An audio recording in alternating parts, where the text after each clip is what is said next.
बच्चों, कैसे हो आप सब। आई होप आप सब मेरी वीडियोस देख रहे हो और उसे पसंद कर रहे हो। अगर आपको वीडियोस पसंद आ रही हैं तो प्लीज़ उसे लाइक कीजिए, शेयर कीजिए और चैनल को सब्सक्राइब कीजिए।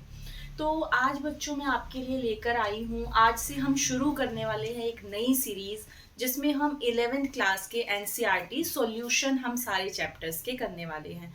तो आज से हम शुरुआत करेंगे चैप्टर 1 की। उसके साथ साथ आपको बेसिक टॉपिक्स भी मिलते रहेंगे और ट्रिक्स भी मिलती रहेंगी। सो साथ साथ हमारा क्लास 11th भी चलता रहेगा। तो अब शुरुआत करते हैं हम चैप्टर 1 से। चैप्टर 1 है हमारा सेट्स। सबसे पहले हम समझेंगे कि सेट्स का मीनिंग क्या है, सेट का मीनिंग होता क्या है, सेट की डेफिनेशन क्या है।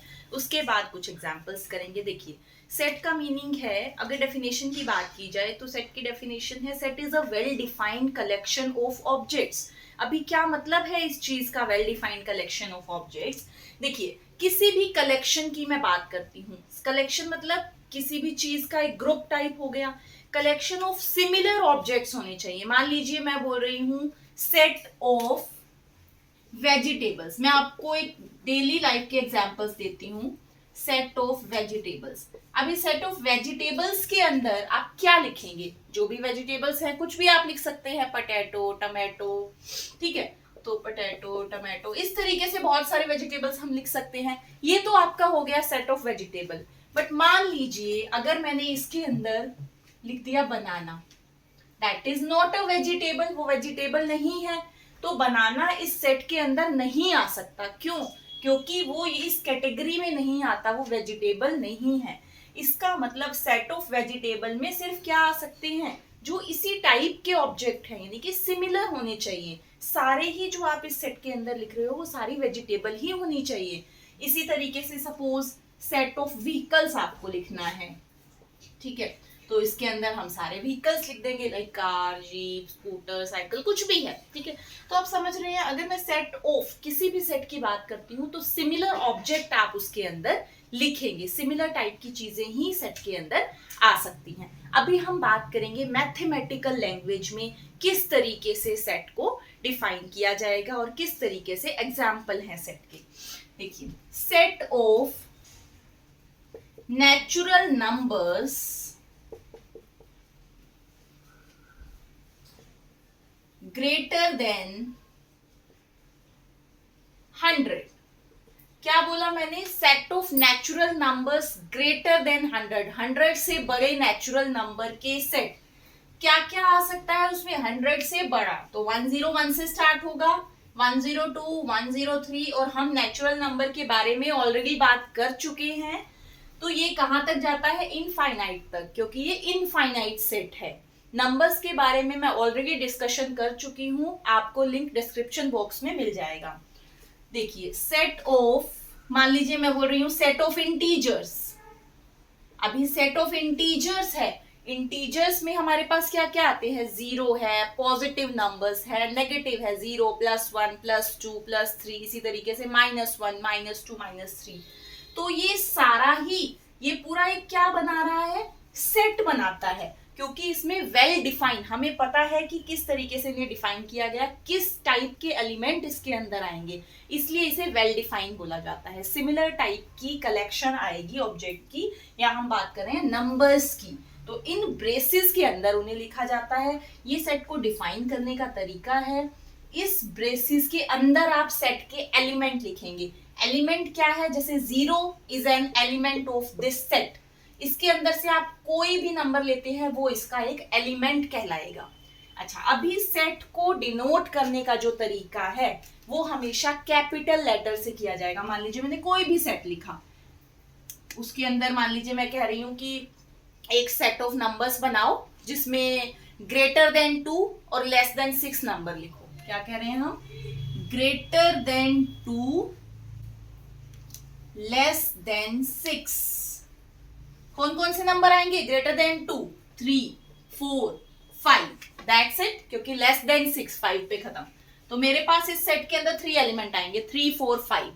तो यहाँ पर जो सेट का नाम दिया जाएगा, सेट को डिनोट किया जाएगा, हमेशा कैपिटल लेटर से ही किया जाएगा। उसके बाद इन ब्रेसेस के अंदर ही सेट के एलिमेंट लिखे जाएंगे। ये जो 3, 4, 5 हैं ये सेट के एलिमेंट कहलाते हैं और सेट को डिनोट हमेशा कैपिटल लेटर से किया जाता है। चलिए एक चीज और बताती हूँ आपको, ये सिंबल देखिए ध्यान से, ये सिंबल है बिलोंग्स टू। इस सिंबल का क्या मीनिंग है? बिलोंग्स टू या फिर इज एन एलिमेंट ऑफ। क्या मीनिंग है इस चीज का? मान लीजिए मैंने लिखा 4 बिलोंग्स टू ए। क्या मतलब है इस चीज का? 4 मैंने ये सिंबल लगाया और ए मेरा है ये सेट, 4 इस सेट के अंदर है, 4 बिलोंग्स टू ए मतलब 4 इस सेट को बिलोंग करता है या फिर 4 is an element of this set. तो आपका 4 इसी सेट का एलिमेंट है, इसी सेट को बिलोंग करता है, ये साइन इस चीज का है। जैसे एक और लिख देते हैं 5 बिलोंग्स टू ए। फिर से 5 ए को बिलोंग करता है मतलब 5 इस सेट को बिलोंग करता है क्योंकि 5 इस सेट के अंदर दिखाई दे रहा है। और या फिर हम बोल सकते हैं 5 इज एन एलिमेंट ऑफ ए।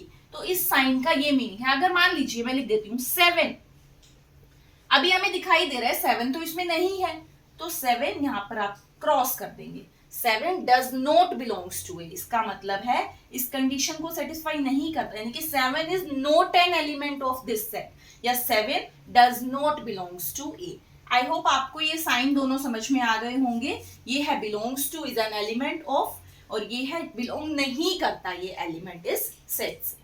देखिए हम पहले ही इन बातों के बारे में डिस्कस कर चुके हैं हमारी फर्स्ट वीडियो में। कैपिटल एन जो है वो है सेट ऑफ नेचुरल नंबर्स,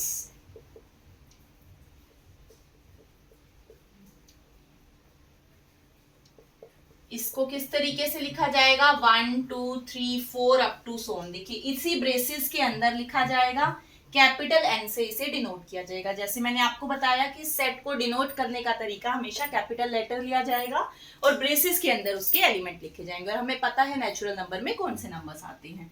उसके बाद जी जो है वो सेट ऑफ इंटीजर्स के लिए यूज होता है। इसमें अभी आपको बताया ही था 0, पॉजिटिव फिर नेगेटिव, ठीक है। उसके बाद हमारे पास आता है क्यू। क्यू आता है सेट ऑफ रैशनल नंबर्स के लिए। रैशनल नंबर्स में हमारे सारे p/q फॉर्म के नंबर आएंगे। पहले ही हम डिस्कस कर चुके हैं क्या है रैशनल नंबर। उसके बाद मान लीजिए इस तरीके से लिखा है जी, उसके ऊपर पॉजिटिव साइन है, इसका मीनिंग है set of positive integers. Z integer के लिए है और ये जो प्लस का साइन है ये क्या शो करता है कि सिर्फ पॉजिटिव इंटीजर आपको लेने हैं। तो इसमें कौन कौन से हम लेंगे? 1, 2, 3 अप टू सो ऑन।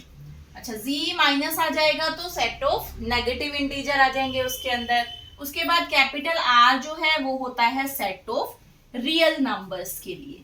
ये सिर्फ आपको ये जो याद रखने हैं कि किस लेटर से कौन सा सेट डिफाइन किया जाता है। तो capital N set of natural, Z set of integers, ऐसे ही डब्ल्यू हमारे पास होता है सेट ऑफ होल, क्यू होता है सेट ऑफ रैशनल, उसके बाद आई होता है आपका सेट ऑफ इररेशनल, उसके बाद जी प्लस हो जाएगा set of positive, Z minus हो जाएगा set of negative, capital R हो जाता है हमारा set of real number, C भी आता है सेट ऑफ कॉम्प्लेक्स नंबर के बारे में।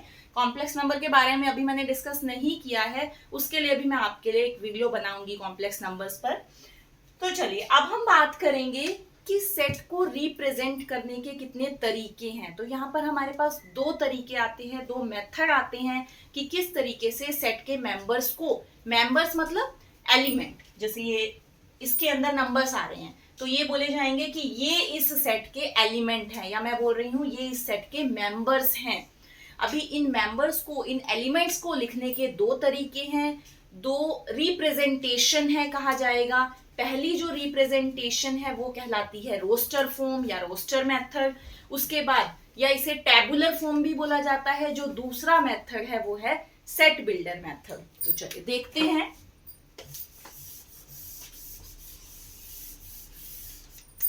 फर्स्ट हमारे पास है रोस्टर फॉर्म या फिर इसे बोला जाएगा टेबुलर फॉर्म। क्या मतलब है? एग्जाम्पल लेते हैं हम। मान लीजिए हमें लिखना है set of odd numbers less than 15। ठीक है, ओड नंबर्स, पहले आप कोई भी कैपिटल लेटर ले लेते हैं। मान लीजिए मैंने ले लिया ए। ए जो है हमारे सेट का नाम दे दिया है, हमेशा कैप्स में ही दिया जाएगा, कैपिटल लेटर में ही दिया जाएगा, उसके बाद ब्रेसेस में ही इसके नंबर्स लिखे जाएंगे। अब लिख देंगे जो भी ये कह रहा है। ये कह रहा है कि ओड नंबर लिखो 15 से छोटे। हमें पता है पहला ओड नंबर 1, देन 3, देन 5, 7, 9, 11, 13। 13 के बाद अगला तो 15 ही है, पर वो कह रहा है 15 से छोटे, तो दैट्स इट, यहीं तक आ गए। तो रोस्टर फॉर्म या टेबुलर फॉर्म क्या है, क्या तरीका है उसको रिप्रेजेंटेशन, मतलब हम सेट को किस तरीके से रिप्रेजेंट करें। रिप्रेजेंट का मतलब लिखने का तरीका क्या रहेगा। तो पहले आप लिखेंगे सेट का नाम, जो भी आप लेटर दे रहे हैं, ब्रेसेस लगाएंगे, उसके बाद जो भी वो बोल रहा है कि इस चीज का सेट बनाओ, ये वाले नंबर लिखो सेट के अंदर। पहले आपको समझना पड़ेगा कि किस चीज का सेट बनाने को बोल रहा है। आपको सारे नंबर्स के बारे में पता होना चाहिए। जिस चीज के बारे में भी वो बोल रहा है वो नंबर्स आप इसके अंदर लिख देंगे और ब्रेसेस क्लोज। ये हो गया हमारा सिंपल लिखने का तरीका। और एग्जाम्पल देखिए, सेट ऑफ, मान लीजिए set of vowels in English alphabet. ऐसा नहीं है कि इसमें सिर्फ नंबर ही आएंगे कि आप मैथ्स पढ़ रहे हैं तो नंबर, नहीं, सेट किसी भी चीज का हो सकता है। तो यहाँ पर आ गया सेट ऑफ इंग्लिश वोवल्स लिखने हैं हमें इन इंग्लिश अल्फाबेट्स के। तो देख लेते हैं, हम कोई भी लेटर ले रही हूं मैंने ले लिया सी। अब इसके बाद ब्रेसेस लगाएंगे। वोवल्स हमें पता है A E I O U, ये हमारे वोवल्स होते हैं।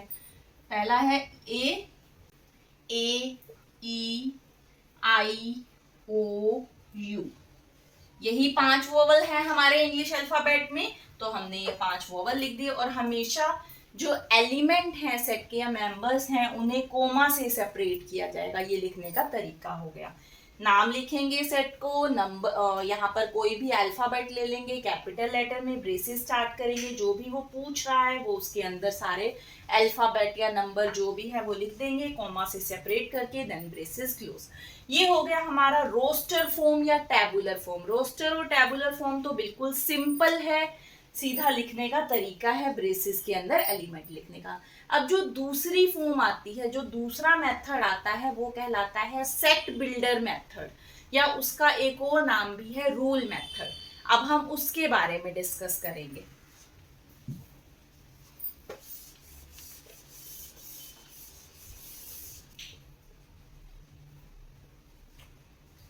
सेट बिल्डर मेथड, या फिर इसका दूसरा नाम क्या है, rule method.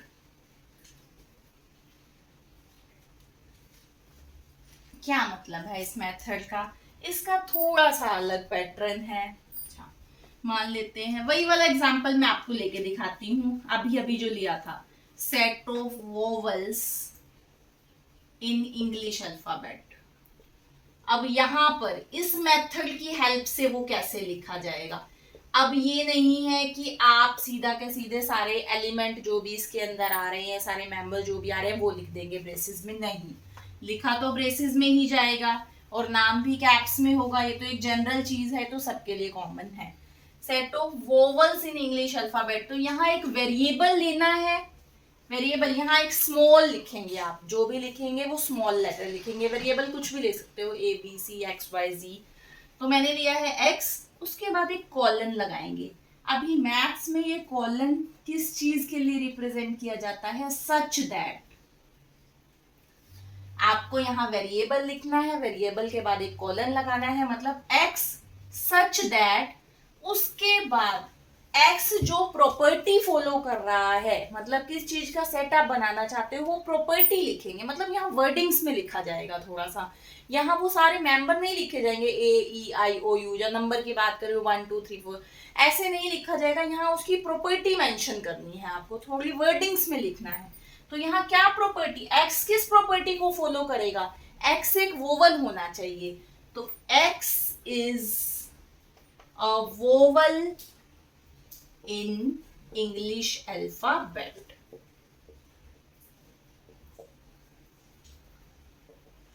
X such that, यहां पर कोई भी वेरिएबल लेना है, सच दैट का साइन लगाना है, उसके बाद जो भी वो प्रॉपर्टी फॉलो कर रहे हैं, जो सेट के अंदर एलिमेंट्स आने चाहिए, वो प्रॉपर्टी आपको लिखनी है। इसका मतलब हमें पता है ए इसके अंदर आएगा, तो ए भी इस सेट को बिलोंग करता है, ए बिलोंग्स टू ए, या ए इज एन एलिमेंट ऑफ ए। ई भी इस सेट के अंदर आएगा, आई भी इस सेट के अंदर आएगा, ओ भी इस सेट को बिलोंग करेगा, यू भी इस सेट को बिलोंग करेगा। तो मैं आपको बता रही हूँ कि ये आएगा। बाकी लिखने का जो मेथड है वो ये है, x such that x is a vowel in English alphabet. एक और एग्जांपल हम देख लेते हैं।